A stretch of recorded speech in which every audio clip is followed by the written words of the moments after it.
Hi, Tom here. Welcome to today's video. Gemini, the last few weeks have brought a lot of mental movement for you. You sorted through ideas. You've made choices. You clarified what matters and what doesn't. This week is different. This week isn't about thinking things through again. It's about letting your mind reset inside the clarity you've already reached. From a Vedic perspective, the energy now moves into embodiment, the phase where understanding stops circulating and starts settling. And for you, this is important because your mind loves motion. And motion, when it never resolves, turns into noise. You may notice the urge to re-examine things this week, to double-check a decision, to replay a conversation, to reopen a door just to see if anything's changed. That urge doesn't mean something is wrong. It just means your mind is adjusting to the stillness. Gemini, your gift is curiosity. You explore. You connect ideas. You adapt quickly when new information appears. But this week teaches you something subtle and very powerful. Clarity doesn't need to be maintained through thinking. It holds when you let it. You may feel moments of mental quiet that feel unfamiliar this week. Not boredom and not dullness. Just fewer thoughts competing for attention. That quiet can feel strange if you're used to stimulation. But it isn't emptiness. It's resolution. So here's the deeper lesson for this week. You don't lose intelligence by stopping the analysis. You gain peace. And peace allows your natural intelligence to work more efficiently. You may also notice less desire to explain yourself. Less need to narrate your process. Less urge to justify your choices. That's called growth.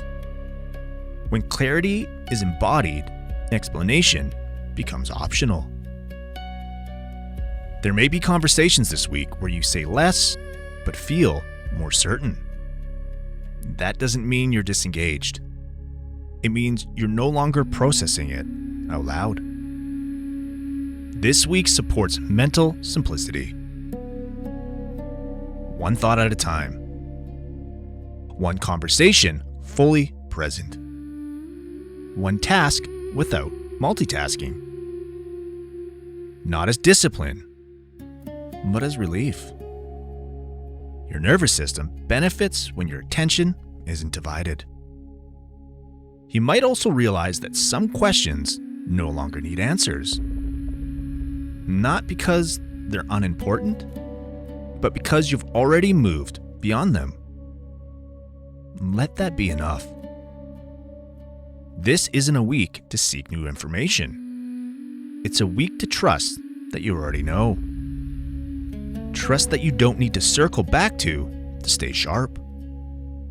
Trust that clarity remains even when you stop engaging with it mentally. Now, let's talk alignment.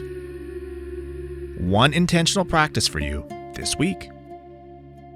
When the urge to rethink appears, pause and do nothing. No correction, no distraction. Just pause. Let the urge pass without acting on it.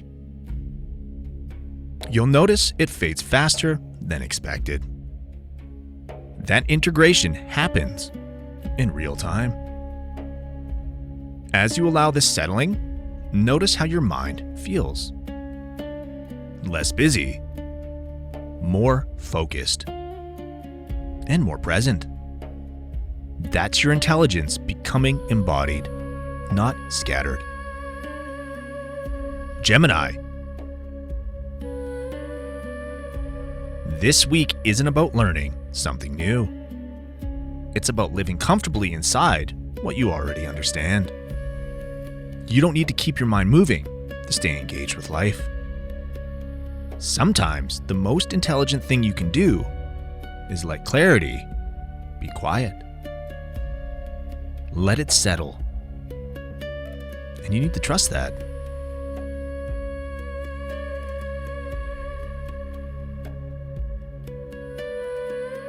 Before you go, there's something important you should know.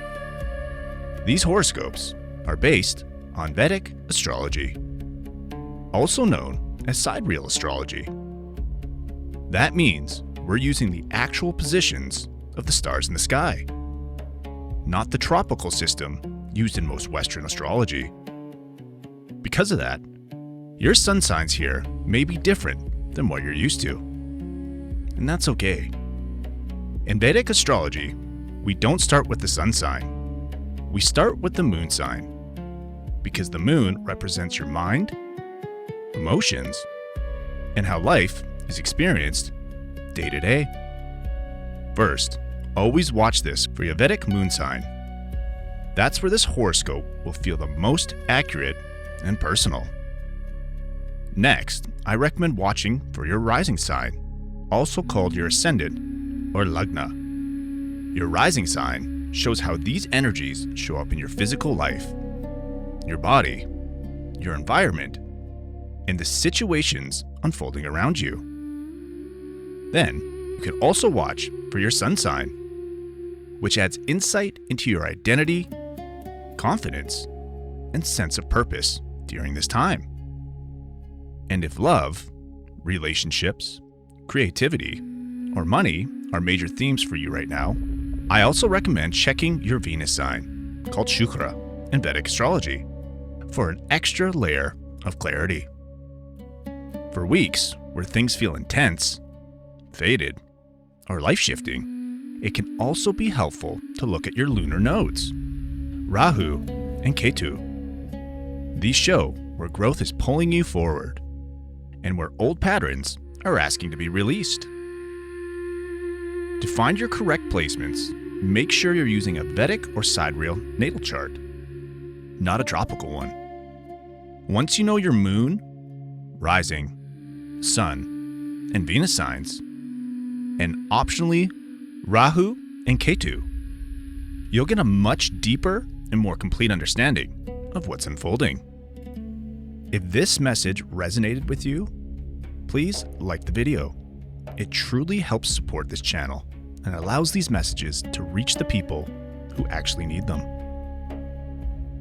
And if you're enjoying these weekly Vedic horoscopes, consider subscribing so you don't miss future messages for your signs. You are not one sign. You are a system of energies, learning how to work together. Take care and be calm.